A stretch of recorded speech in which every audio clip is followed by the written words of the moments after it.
के द्वारा आयोजित यह छठ महोत्सव मैं विश्व हिंदू परिषद दिल्ली प्रांत की ओर से आयोजकों को, छठ व्रतियों को और यहाँ उपस्थित समस्त समाज को इसके लिए शुभकामनाएं और बधाई देता हूं।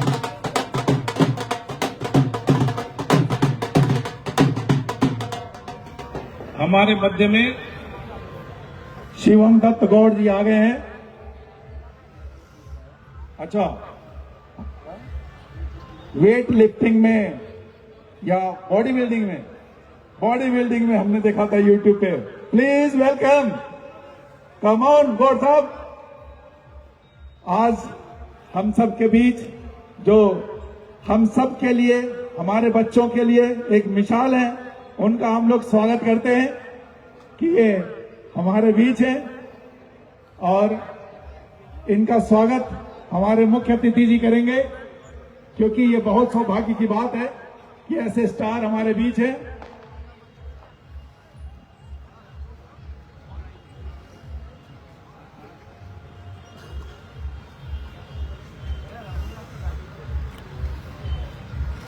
जोरदार ताली। आपके बीच एक चैंपियन खड़ा है, आपका सौभाग्य है। न्यूज में देखे होंगे, यूट्यूब पे मिल जाएंगे, जो बॉडी बिल्डिंग चैंपियनशिप अभी जीत कर आए हैं।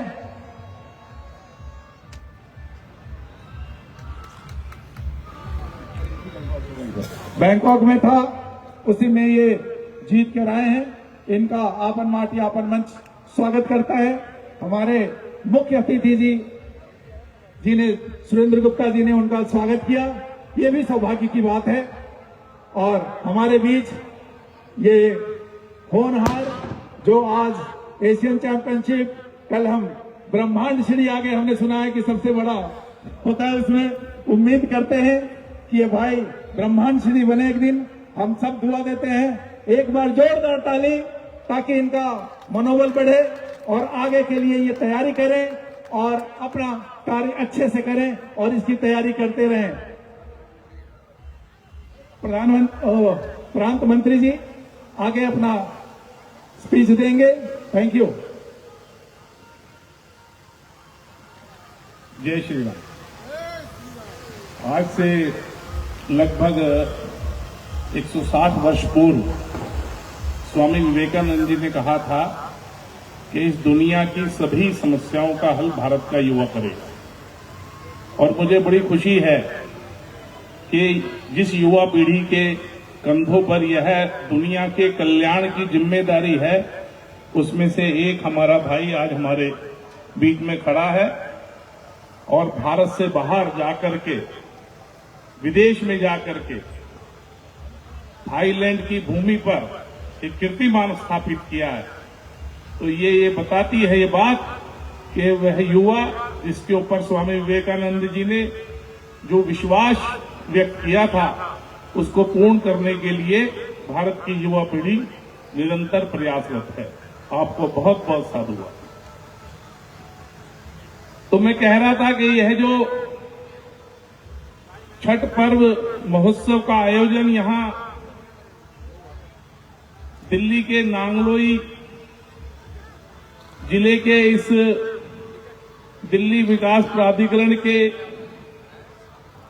पार्क में और घाट बना करके और छठ व्रतियों के लिए सब प्रकार की सुविधाएं जुटा करके यह जो आयोजन यहां किया गया है, हो सकता है कुछ लोगों को यह लगे कि यह दिल्ली का आयोजन है, कुछ लोगों को लगे कि यह नांगलोई का आयोजन है, पर मेरी नजर से यदि आप देखेंगे तो इस आयोजन का अंतर्राष्ट्रीय महत्व है। इस समय दुनिया जिस प्रकार की हिंसा के कगार पर खड़ी है, दुनिया जिस प्रकार से आतंकवाद का दंश झेल रही है, दुनिया जिस प्रकार से जो बड़ी सैनिक शक्ति वाले देश हैं उनकी दादागिरी झेल रही है। दुनिया जिस प्रकार से जो बड़े आर्थिक रूप से संपन्न देश हैं उनकी दादागिरी झेल रही है, इस सारी दादागिरी से, इस सारे आतंक से, इस सारी हिंसा से मुक्त कराने की यदि जिम्मेदारी और जवाबदारी किसी की है तो वो भारत के हिंदू की है। और भारत का हिंदू इतनी बड़ी जिम्मेदारी का निर्वहन कैसे करेगा? तो यह जो हमारी पवित्र पावन हिंदू संस्कृति है, जिसमें 365 दिन त्योहार हैं, उत्सव है, उल्लास है, हर्ष है, आनंद है, यह संस्कृति जैसे जैसे आगे बढ़ेगी और दुनिया को जीने का तरीका सिखाएगी, तभी जाकर के दुनिया इस सारे षड्यंत्रों से और हिंसा से मुक्त हो सकती है। आप सबने अखबारों में पढ़ा होगा, टेलीविजनों पर देखा होगा, एक बहुत बड़ा देश है अमेरिका, उसके बहुत बड़े राष्ट्रपति हैं मिस्टर डोनाल्ड ट्रंप। वो बार बार कह रहे हैं कि मुझे नोबेल पुरस्कार दो शांति का, मैं दुनिया के युद्ध रुकवा दूंगा। पर मैं बताना चाहता हूं कि नोबेल पुरस्कार शांति का अगर किसी को मिलना चाहिए तो वो आपन माटी आपन मंच के आलोक तिवारी जी को मिलना चाहिए। मिस्टर ट्रंप, तुम दुनिया के युद्ध नहीं रुकवा सकते, लेकिन यहां का एक एक नौजवान जो इस प्रकार के कार्यक्रम करने के लिए अपनी पूरी शक्ति और प्रयास लगाता है, समाज को इकट्ठा करता है, समाज को एक शांति का, भाईचारे का, धर्म का, प्रकृति के साथ समन्वय का संदेश देता है, इसका मुकाबला राष्ट्रपति ट्रंप भी नहीं कर सकते। मैंने एक बार लिखा था, जब उसने कहा कि हम 100% टैरिफ लगाएंगे, तो मैंने कहा तुमने जेब काटकर पैसे कमाए हैं, तुमने जेब काटकर पैसे कमाए हैं और हमने भूखे रहकर परिवार चलाए हैं। राष्ट्रपति ट्रंप, तुम हमें हरा नहीं सकते।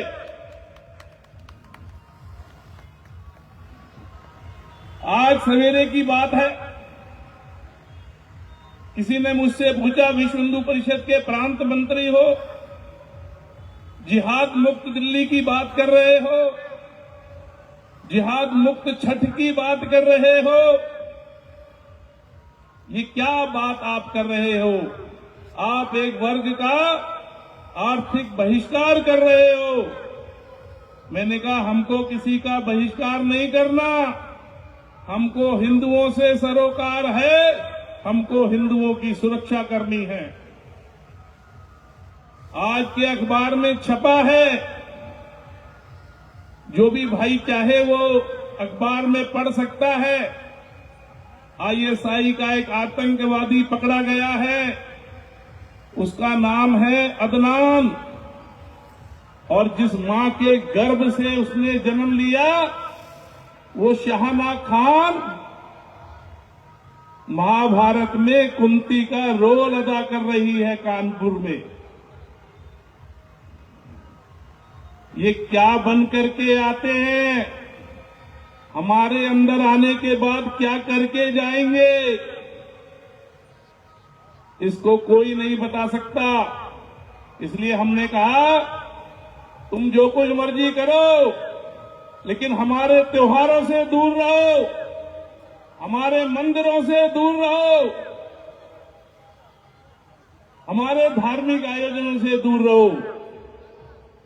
हमने दिल्ली पुलिस को भी कहा है, दिल्ली के प्रशासन को भी कहा है कि ऐसे लोगों की जरा गहराई से जांच पड़ताल होनी चाहिए।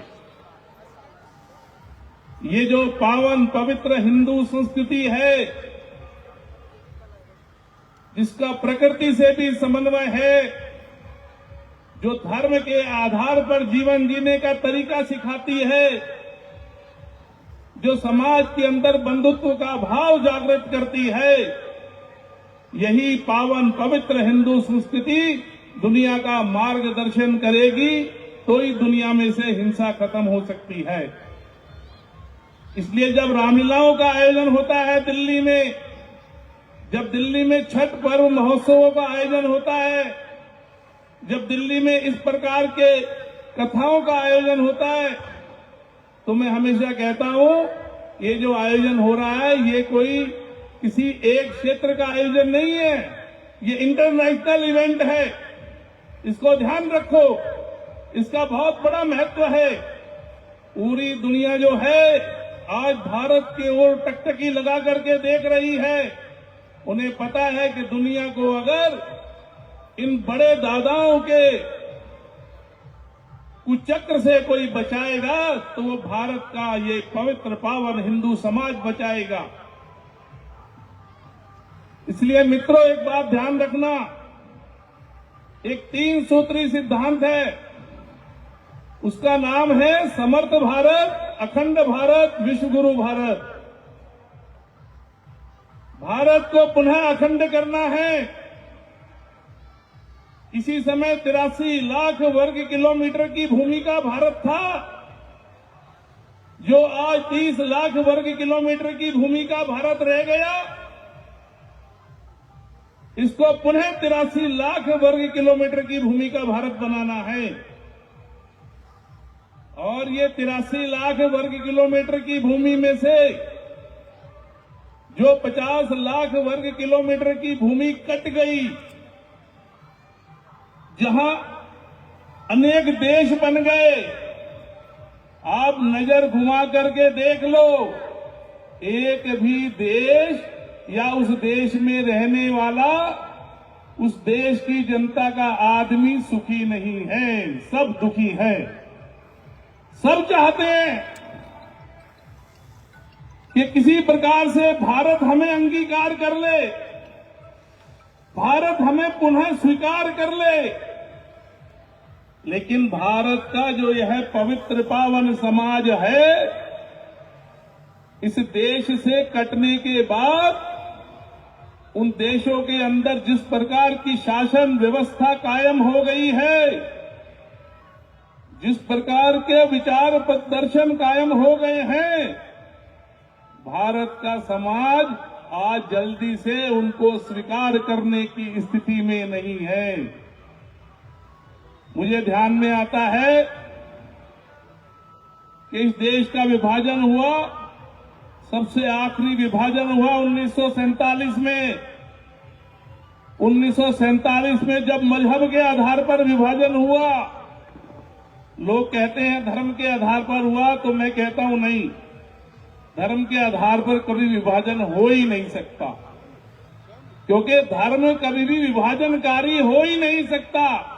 ये मजहब के आधार पर विभाजन हुआ, और जो विभाजन हुआ और जिसने विभाजन करवाया, ऐसे 2 लोगों के नाम आपको बताना चाहता हूं।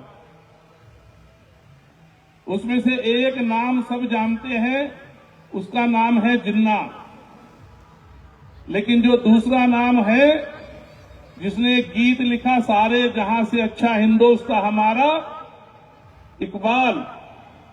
इस इकबाल का बेटा अल्लामा इकबाल, इस अल्लामा इकबाल का बेटा जावेद इकबाल पाकिस्तान के सुप्रीम कोर्ट का चीफ जस्टिस बना, और चीफ जस्टिस बन के जब रिटायर हुआ तो उसने एक लेख लिखा, जो भारत के अंदर नवभारत टाइम्स में छपा। किसी को वो लेख पढ़ना हो तो मुझसे मंगा लेना, मैं लेख आपको भेज सकता हूं। उसने लिखा कि जो लोग पाकिस्तान के अंदर मेरे पिताजी को भारत के विभाजन का दोषी मानते हैं, मैं उनसे सहमत नहीं हूं। मेरे पिताजी भारत के विभाजन के दोषी नहीं थे। अरे कमाल हो गया, जिसके बाप को लोग देवता की तरह पूजते हो, जिसके बाप को लोग पाकिस्तान का रहनुमा कहते हो, उसका बेटा कह रहा है कि मेरे बाप को ये अवार्ड मत नवाजो, मेरे बाप को ये पुरस्कार मत नवाजो। अगली लाइन में जब वो लिखता है तो आपको ध्यान में आ जाएगा, वो कहता है कि पाकिस्तान के अवाम मतलब जनता, पाकिस्तान के अवाम का एक बहुत बड़ा हिस्सा ये मानता है कि जिन्होंने भारत का विभाजन करवाया उन्होंने पाकिस्तान के भाग्य में दुर्भाग्य लिख दिया।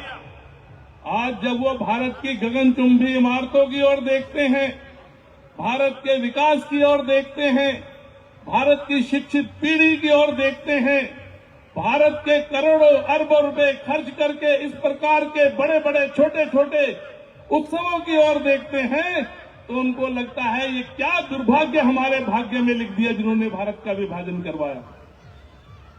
इसलिए मैं कहता हूं जो 50 लाख वर्ग किलोमीटर की भूमि के सभी देश हैं, चाहे अफगानिस्तान ले लो, चाहे श्रीलंका ले लो, चाहे बर्मा ले लो, चाहे पाकिस्तान ले लो, चाहे बांग्लादेश ले लो, कोई सुखी नहीं है भारत के अलावा।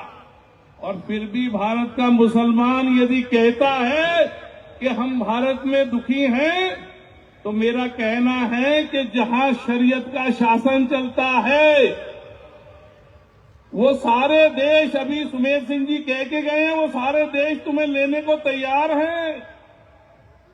अगर आप यहां दुखी हो तो जाओ और सुखी हो जाओ वहां, यहां दुखी मत रहो। लेकिन अगर यहां सुखी हो तो यहां का सुख चैन तुम्हारा भी अपना है। किसी जिहादी को अपने गर्भ में शरण मत दो, किसी जिहादी को अपने घर में शरण मत दो, किसी जिहादी को अपने मोहल्ले गली दुकान में शरण मत दो। तब तो ये भारत का सुख चैन बचेगा, तो तुम्हारा भी सुख चैन बचेगा। नहीं तो इसको भारत के और हिंदू समाज के सुख चैन को बचाने के लिए विश्व हिंदू परिषद के हर कार्यकर्ता ने कमर कसी है, वो संकल्पित है। तुम्हारा क्या होगा ये तुम सोच लेना अच्छी प्रकार से। आज यहां इस उत्सव पर मुझे बुलाया गया, मैं बहुत आभारी हूं भाई आलोक जी का, भाई सर्वोत्तम शर्मा जी का, ओंकार जी का, सुमेर जी का और अन्य जितने भी कार्यकर्ता बंधु यहां उपस्थित हैं। मैं आप सबका बहुत आभारी हूं कि आप सबने मुझे यहां बुलाया और मुझे यह अनुभव करने का एक अवसर प्रदान किया। यह जो भारत की समृद्ध संस्कृति है, यह जो भारत का समृद्ध समाज है, यह जो भारत की समृद्ध उत्सव श्रृंखला है, उसको अनुभव करने का मुझे एक अवसर आप सबने प्रदान किया। मैं पुनः पुनः आपका आभारी हूं। यहां जो भी सामने समाज के बंधु बैठे हैं, उन्होंने मुझे प्रेम से सुना, इसके लिए मैं समाज का भी आभारी हूं। मेरी कोई बात यदि आपके काम की हो तो उसको गांठ बांध लेना, कोई बात ऐसी लगे जिससे आप सहमत ना हो तो उसे यही इसी मैदान में छोड़ जाना। जय श्री राम।